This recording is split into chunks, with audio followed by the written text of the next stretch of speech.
La paix et grâce de Dieu avec vous. Chaque frère, chaque sème, zamim, capsipoté, Chanel, Apodjan, Apoka. C'est toujours un réel plaisir pour nous à chaque fois de jouer une possibilité pour nous capable porter un bagage pour vie spirituelle. Ou capable de me un sourire dans le visage, moi porter un super groupe. Moi pas qu'on non maestro, mais mon cher, moi senti gen monde qui vivre, gen monde qui comprend bon Dieu et gen groupe qui chanter pour faire bon Dieu plaisir. Ça fait moi dit, moi pas qu'à joindre super adoration ça clouer ensemble dans un groupe pour me taquer pour comme moi j'ai aussi des monde qui cherchent pour moi en pile qui comprennent bon Dieu même j'ai ensemble avec moi faut que moi partager vidéo ça ensemble avec eux et vous même là finir recevoir vidéo partager le baillon amis partager le baillon famille pour le capable bénir parce que il y a parole qui dégage en dans groupe là mon cher. C'est félicitations, qui te Dieu merci avec chagrin ancien et nouveau abonné channel là, nous disons Dieu merci pour gens aussi porter nous toujours que bien avec nous parce que sans vous-même nous pas qu'à côté nous y pas oublier verset central channel là c'est Jean chapitre 3 le verset 16 qui dit car dit attentement le monde qu'il a donné son fils unique afin qu'on croit en lui ne périsse point mais qui a la vie éternelle. C'est verset central Bible et nous pourrons quitter ouvrir vidéo ensemble avec nous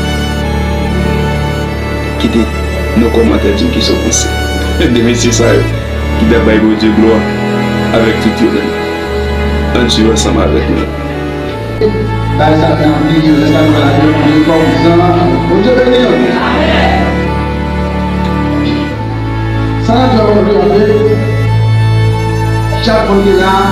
Avant que la commission de la journée chaque côté avant que la commission chaque côté là dégagé chaque corps parce que les gens pas arrivé dit jeudi comme le dernier jour après la mort pas de parce que comme je me dis et ensuite nous n'avons pas chanté à l'église nous sommes un groupe vocal et nous avons regardé devant nous avons dit un moment si nous ne parlons pas de Dieu il y a passé mon Dieu béni.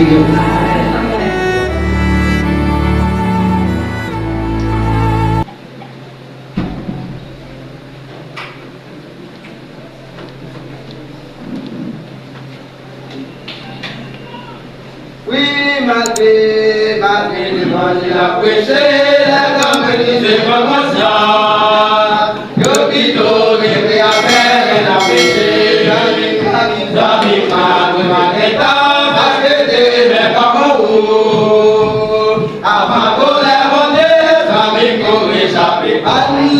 Enlever les tours, pour me garder cette âme. Engarder mon tour, pour me guider l'île.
nous divers.